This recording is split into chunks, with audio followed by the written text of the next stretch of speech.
Hello, and welcome to DNF. That is right. It is the internet's foremost Formula One podcast. I am Spencer Hall, joined as always by, and let's see if I get this right on the camera. Oh, I did. Jessica Smetana. Hi, Spencer. Hi. We don't really have that much to discuss after the Belgian Grand Prix at Spa-Francorchamps, do we?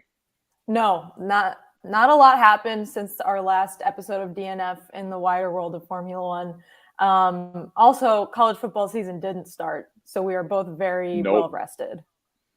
Extremely well rested. Thank you to Vandy for putting that away in the third quarter by scoring 35 points against Hawaii, allowing us to catch at least a decent amount of sleep. Or not. So I thought before we go through the very obvious results of the Spa race, i.e. Red Bull just eaten left and right, dominating this race, destroying it after maybe an interesting 3 or 4 laps to start the race and then turning it into a time trial. We haven't seen y'all in a while. We haven't seen you since the summer break. Valtteri Bottas went and gallivanted nude around the Mountain West again of the United States before silly season kicked in earnest. That might be worth a bit of a recap here. No?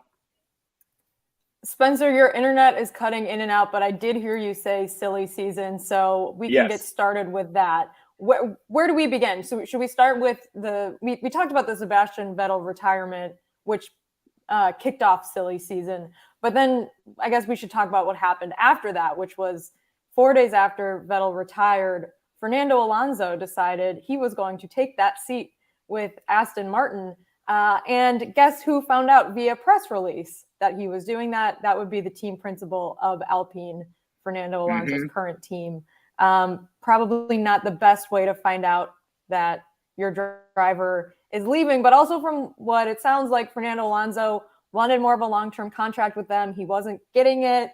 Alpine maybe kind of had one eye on Alonso, one eye on an up-and-coming driver to complement Esteban Ocon. So I guess do you give props to Alonso for doing this all sneakily, or is it, kind of a little leaving your team in the lurch?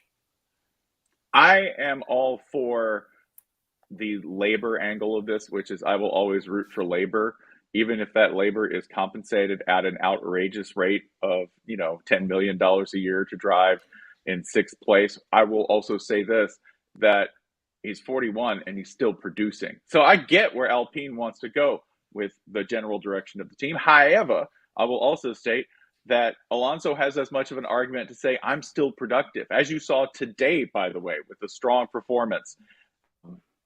I think that I get both sides of it. But if you retreat to a yacht and then are incommunicado during negotiations and just say you've left, I think that's awesome. I'm all in favor of avoiding your problems and staying on a yacht. I do not think my internet is working. Let me all right. Pause for a second, Spencer, and we can figure this out. I will vamp. Go vamp. BRB. I will vamp. In the meantime, though, I do understand this, that if you are going to try and solve both of your problems, i.e. that you're a race team trying to solve your long-term solution for a driver, and additionally trying to, as an older driver, maintain your spot, that's what Aston Martin's for, baby. Okay? Vettel just retired. They have a seat for old guys. It's like the official constitutionally approved old guy seat in F1 is to go to Aston Martin, be sort of competitive there, and raise a younger driver along the way. Fine. This seems like it worked out at all. Maybe we do this too.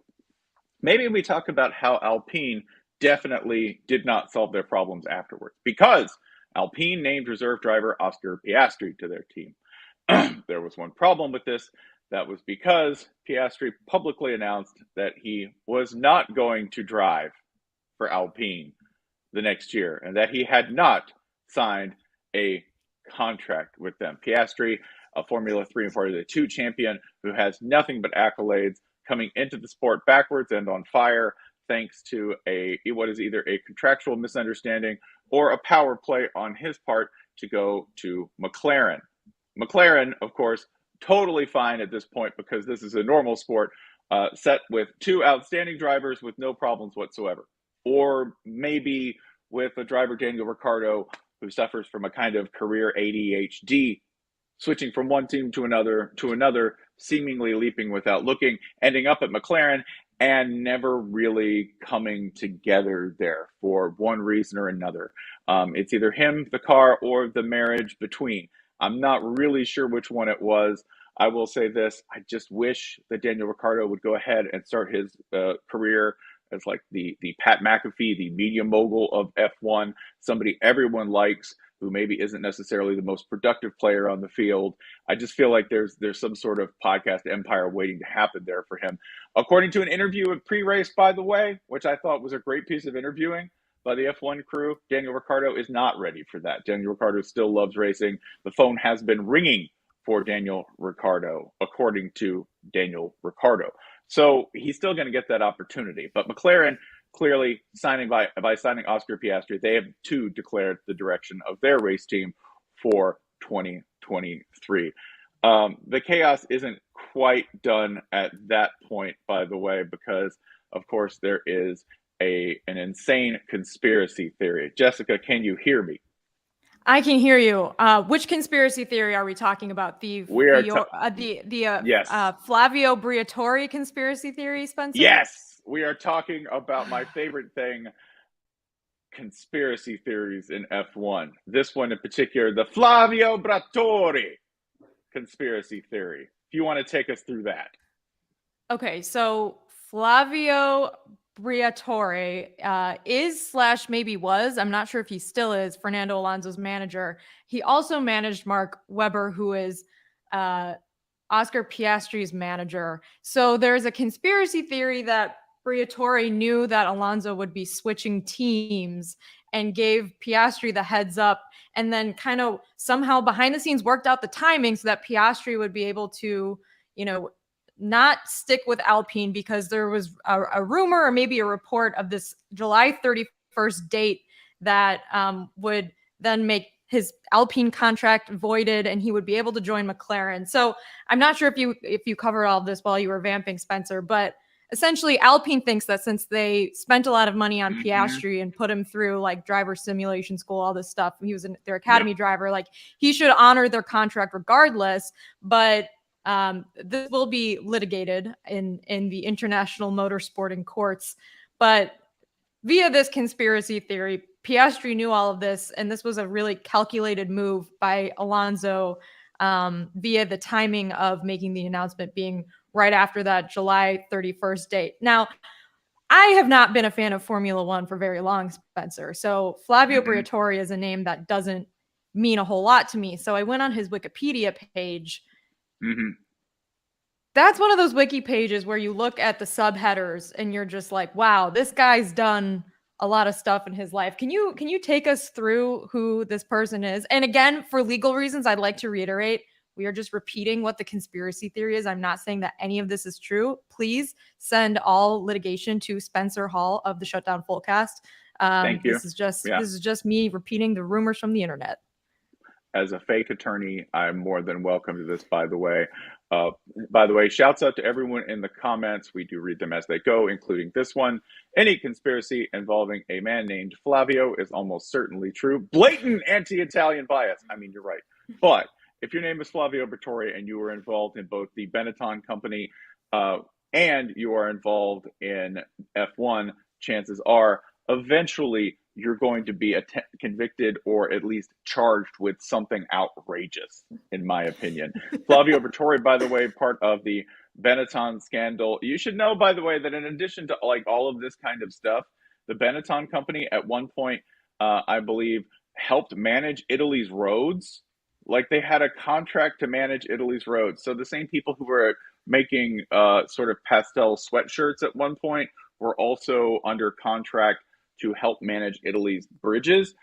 Did one of those bridges collapse under disastrous circumstances in Genoa? Yes, one of them did, actually, killing a lot of people. So just know that like once you start pulling the threads here of Flavio Briatore, Benetton, and the Italian power structure, you're going to end up in a lot of really weird places, and there's going to be a few collapsed bridges. Okay. So did I answer your question about who Flavio Briatore is? Kind of. And at this point, I would believe anything in terms of conspiracy theories in F1 because, and this is why, I'm not normally a conspiracy theory guy, but what do you need for a successful conspiracy? You need a small number of people who can shut up. And what I know about F1 is this. It's a very small little universe, right? And most of them do a pretty good job shutting up. It especially helps when a lot of the questions are coming in your second or third language. I think you answered my question without answering my question, but I think I get it now. No notes, Spencer. So all of this happened over the summer break. Now Daniel Ricciardo is out, like you mentioned. The interview before the race today was very, I don't know. It was sad. He seems like he does want to race in F1, but he doesn't want to race for Williams. That was my interpretation of it. Just don't like, I think he's like, no, Nicholas Latifi is an important part of the sport. Keep him there. Right. Oh, Nicholas Latifi. Maybe we can get to him later. However, Ricciardo's out at McLaren. Piastri's probably in at McLaren. And Pierre Gasly is now rumored to be Alpine's new driver, which means they will have an all-French team at Alpine. So that's very exciting news for 2023. I hope Daniel Ricciardo finds a seat because he's one of my favorite drivers and he has a ton of fans, especially here in the States. So I think it probably is something that Formula One also would like to see, is him staying in Formula One and not joining another racing series or taking a sabbatical or something like that. So wherever he ends up other than Williams, I hope it works out for him. He's just a fun person to have around the paddock. Agreed. I will also state that as the only American driver in F1, Daniel Ricciardo needs to stay in for marketing purposes. Full concur. Please, in the comments, do not say that he is actually Australian. I know this, but inside, in his heart, he's American. He's Texan. He's Texan specifically. Yeah, he's the only Texan driver on the circuit. There's another thing I want to get to before we get to the fairly obvious plot of today's race. We might be in for, I think, a slog of a second half for the season, one that we'll happily endure because it'll still be fairly interesting and make vroom noises. But there is a second subplot I want to address here, okay, which is that it has been a turbulent week for one of my favorite nations, the nation of Finland. If you are not familiar with the race today, Valtteri Bottas, a reliable sixth place who's having a good year for Alpha and friend of the show. I think we can say that now safely. Yes, 100% friend of the show. Valtteri Bottas is a friend of the show. If you come on, we're going to be blatantly in the tank for you. Okay, not that we don't support all drivers equally, but we don't. We don't. Obviously. If you do an interview with us, we're just going to be completely in the bag for you.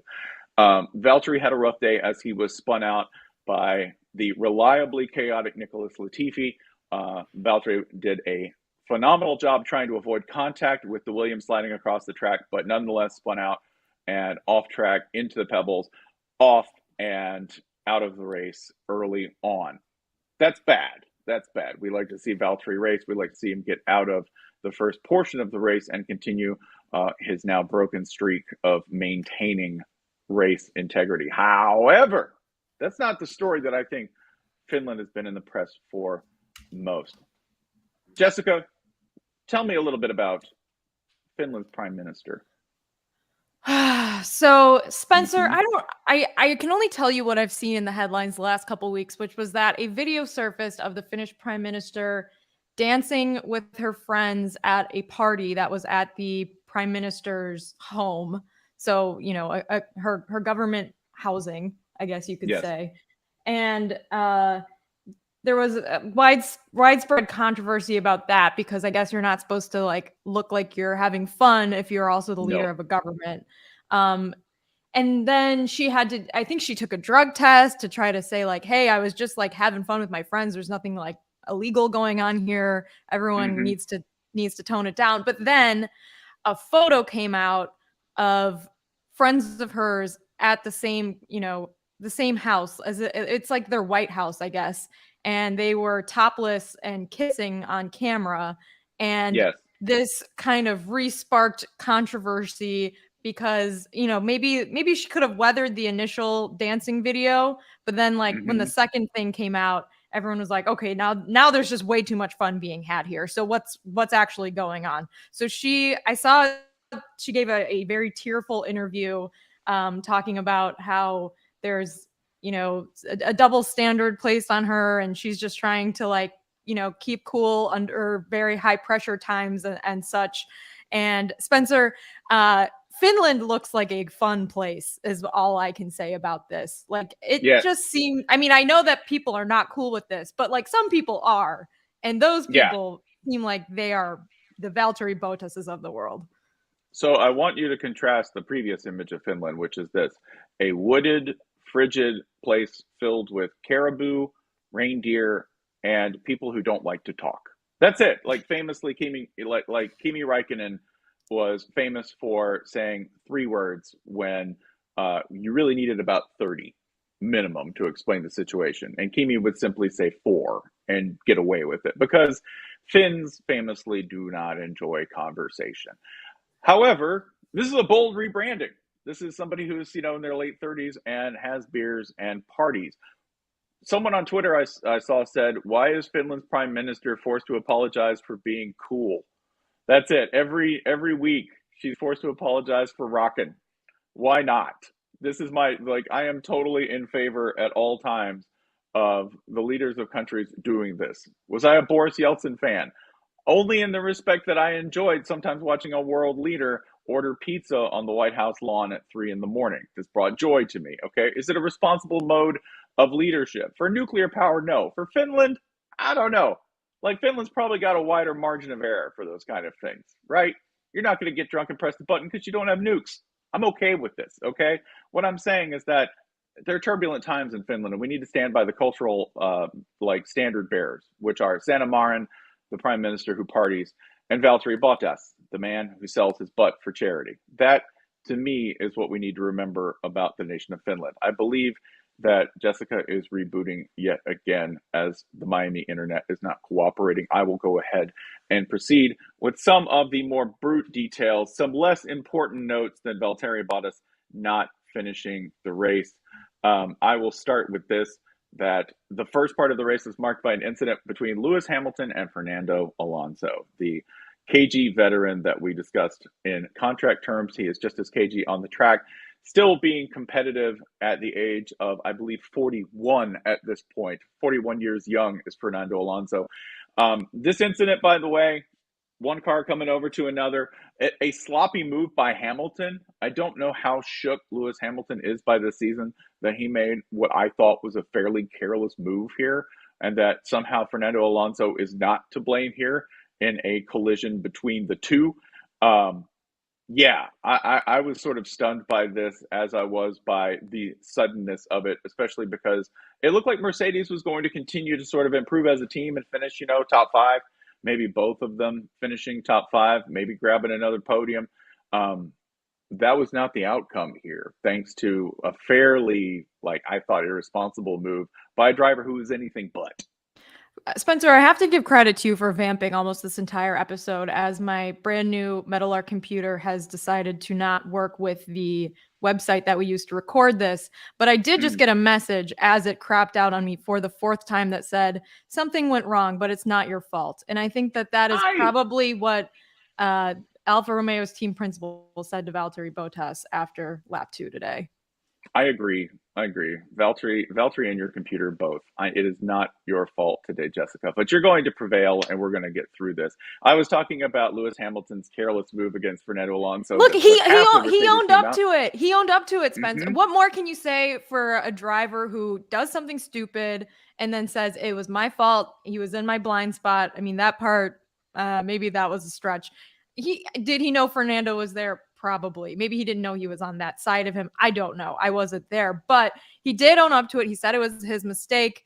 I'll give him credit for that. He didn't try to, like, you know, start a little feud. I mean, there already is kind of a feud between him and Fernando, but I thought Fernando Alonso's radio message was an all-timer. And then I also saw, did Lewis Hamilton say in his reply something about their careers, or was that a made-up quote that I saw on Twitter? I did not see that. I did see this quote from the radio, though, Fernando Alonso's, which was mid race. Yeah, what an idiot. Closing the door from the outside. I mean, we had a mega start, but this guy only knows how to drive and start in first. I don't want to say that's pretty similar to my theory that the reason George Russell is doing a little bit better this year overall than Lewis Hamilton is because Russell's used to driving with a crap car and in bad position. However, I will point to this and say I'm not the only one who suggests that this is a theory. The Lewis Hamilton fans will defend him and say that Lewis has been using a lot of the different experimental things on his cars during practice and qualifying in the first half of the season. He's gotten unlucky with safety cars. So that sometimes they're not driving the exact same car, Spencer. So I just need to put that out there into the universe because I don't want Lewis Hamilton fans to yell at us. But there may be something to it. I think there's a little something to it. I don't think it explains everything, but I think it is somewhat there. There's another race incident that I want to talk about, which is this, that we did manage to penalize Max Verstappen and get him to start in P14 before the race ever began, and it did not matter because he ate up 6 spots on the first lap, came from P14, grabbed P1, and turned the second half of the race into a formality. This is basically when people say, what's the worst of F1? You're like, well, there's one guy ahead by like 9 laps. But today, one guy was ahead by like 9 laps. It was Max Verstappen. And ultimately eating up whatever space Ferrari had. We have a unique position today, Jessica. We cannot make fun of Ferrari that much. We're going to make fun of them a little. Like maybe that much, as opposed to the usual like full dose of Ferrari ridicule that we usually apply to them. Is this for pitting Charles Leclerc at the end of the race and putting soft tires on, and then him giving up a spot to Alonso, him getting a spot back from Alonso, and then him getting a 5-second penalty for speeding in the pit lane and ending up in 6th anyways? All right, maybe we're going to make a little more than just a little fun of Ferrari today. Like maybe we're going to put like a good dose on them because that's pretty funny as well. But I was going to suggest this, that mid-race when Charles Leclerc openly started lobbying while driving at 170 and 180 miles an hour for better and different pit strategies. That, to me, is the story of Ferrari, that you have the driver openly trying to dictate better pit strategy and better tire strategy from the car while he's driving. That's astonishing. It's an improvement for them. Yeah, I guess that's the thing I compared it to online was saying that this is like when a quarterback just says, I'll call the plays myself. Just stop sending them in, right? Didn't Kyler Murray do this in the preseason?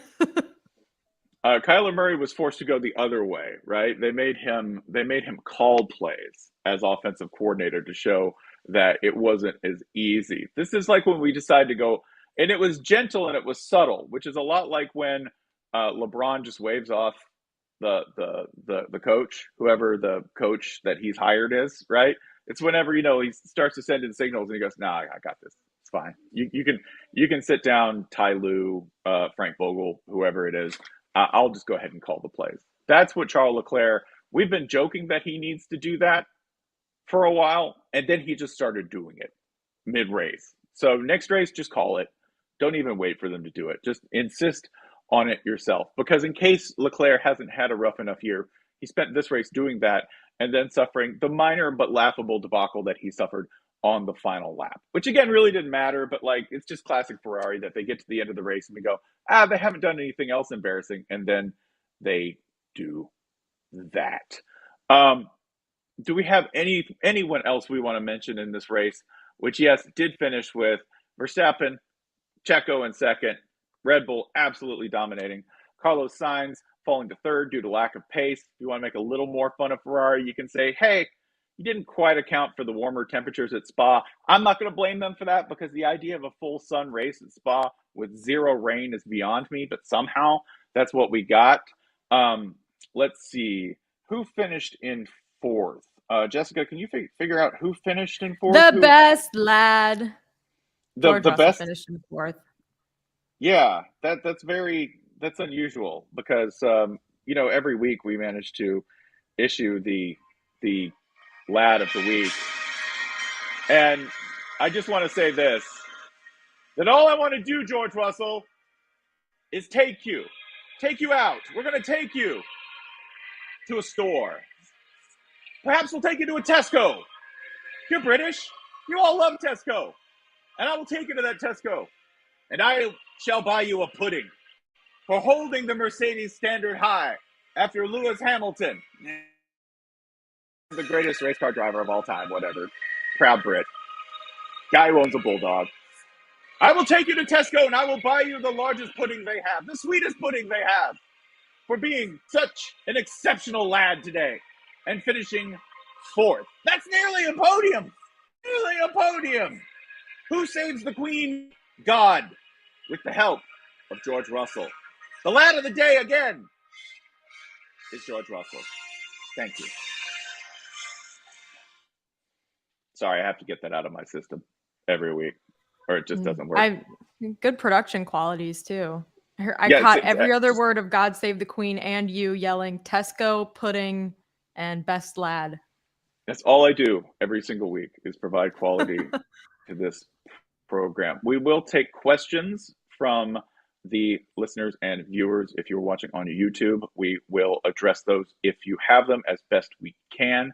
I'm not really sure what questions we can have from Spa in general, but of course, we're more than willing to answer the rest. Like, will there be anything remotely compelling outside of the Red Bull saga this season? I think silly season will be something to tangle with. Jessica, what else? What other intrigue do we have coming out of an otherwise uneventful race? Do you think we can go the rest of the season without mentioning Max Verstappen? Like, can we just cover Formula One and just let him just win over there? Because that's not interesting, right? Like, he's got this. Yeah, he's got this.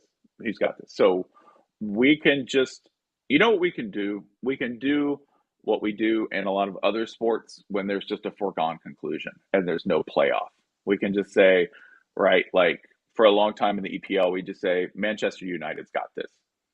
Manchester United has this, right? They no longer have it, if you want to go ahead and laugh at somebody else, right?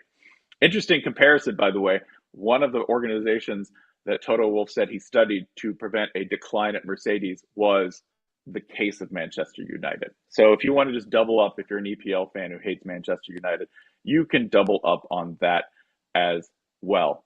Go ahead and move to questions. Who gave Martin Brundle the sunglasses?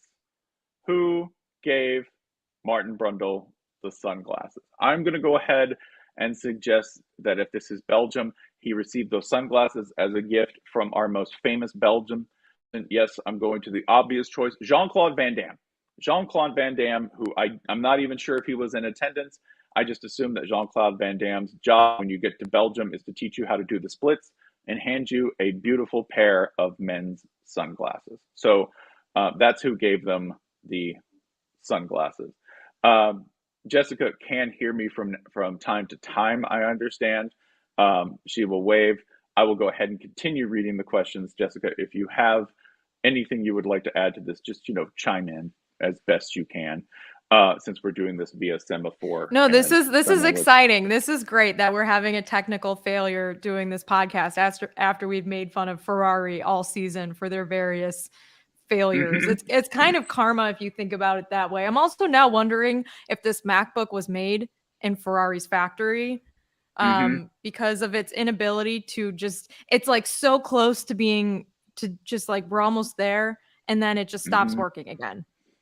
It's so close to greatness and it's beautiful, right? It's a beautiful laptop, but it doesn't work. Sleek, beautiful, brand new, just great. Seamless. But air conditioning doesn't work. Yeah. We'll go to our next question, which is thoughts on Audi joining F1? It's fascinating to me. If the future of the sport, and I've said this before, but if the future of the sport is moving to a more hybrid engine, if it's moving towards new technologies, then Porsche, Audi, the people who are coming into the sport, they've been at the forefront of that. So it's fascinating to me that they are positioning themselves for, I think, with a legitimate business interest in mind, right? Like to me, they are the people who are going to be at the cutting edge of the switch from gas to electric. They are going to be the ones who probably need this visibility. The idea behind F1 has never been that you will watch it on Sunday and drive it on Monday off of a dealership lot. The idea, the NASCAR, that'd be the idea that you would see a car and it would look a lot like the car that you would drive off the lot, right? And directly into the arms of waiting local police when you were caught doing 120 in a 55. That's not the case with F1. F1 is more Audi as well. So I think they have an inside edge to being really influential in the sport in 3-4 years. It's a long-term thing. Can they be competitive? Yeah. It's just there's so much capital behind it and such opportunity. And quite frankly, if you want to talk about this being a zero-sum game and there being only so much room to move in the sport, there are pieces you can move in the sport, like Williams, for instance, right? Teams at the lower tier that you can shove out of the way on your way to the top. So I think they'll be competitive relatively quickly. I don't think you'll see anything like an instant presence, but I think it's a great time. I think the timing's good. I think they'll be good. I think they'll be very influential. Next, if we have any of these, who do you trust more, Ferrari strategists or Scott Frost? I'm going to skip that because we're just going to ban the college football F1 crossovers mostly. Okay, mostly. I'm saying there are no hard and fast rules on this show, but if you don't know who Scott Frost is, I don't want to introduce more incompetence into this already. We have Jessica's laptop for one. We have Ferrari on the other. We have my high baseline level of incompetence. So I want to go ahead, bypass that, and mine. My incompetence also. There's already enough going on here. Plus, Spencer, I feel like if we wanted to fill 45 minutes of podcast every Sunday with for F1 college football comparisons, like we could easily do that. But we're not going to go for the low hanging fruit, right? Because comparing Scott Frost to Ferrari is way too easy. No, I think frankly we'd rather talk about how awesome and what a beaut Finland's prime minister is as the partying prime minister of Europe, right? Also, Spencer, do this for me because my internet was not working when we were talking about this very well. Which United States presidents haven't danced while possibly on drugs at the White House? Like, which presidents haven't done at the very minimum this level of partying at the Oval Office? Jimmy Carter and Richard Nixon. That's it. Now, Jimmy Carter hosted this kind of party because Willie Nelson famously smoked a joint on the roof of the White House. I think that's just what happens when you invite Willie. You just know that that's going to happen. But Richard Nixon never partied. Richard Nixon never danced. He just sat and made really off-color remarks to Billy Graham on tape in the Oval Office. That was what. And he bowled. He bowled and ate cottage cheese. I don't know if you've ever seen Nixon's lunch. It's the saddest thing in the world. It's like one pineapple ring and a scoop of cottage cheese. Oh, yes. Yeah. I forgot all about that. I was listening to, I'll plug another podcast here, the Behind the Bastards podcast, and they did a nice little bit on the cottage cheese pineapple ring meal debacle. That alone should get you impeached. It really should. We do have an interesting segue here. What's more exciting, AlphaTauri points or Williams points? It's a segue to talking less about Richard Nixon and more about the end of the race. Some really interesting, first of all, it is always a bigger deal when Williams gets points. Alex Albon, who in my mind is the 1 out of 5 lottery shot for doing something interesting in a race. Alex Albon will sometimes just finish a whole race on one set of tires. Sometimes he'll get points out of nowhere. Yes, I think Williams getting points, always a bigger deal. AlphaTauri getting points, that's awesome. I want to point out the 8th spot. Can we look at the 8th spot? That's right. That's right. The retirement tour. Sebastian Vettel in 8th. Put some respect on the man's name, just in case you haven't, which you probably have, being an extremely intelligent F1 fan like everyone watching this. But Sebastian Vettel in 8th, getting points for Aston. Big, yeah, it's bottom tier, but points are points, man. Take them. Credit where credit is due. And our final question, did you see the guy flying above the Grand Prix during qualifying, and would you like to try that? No. No. No one wants to try this.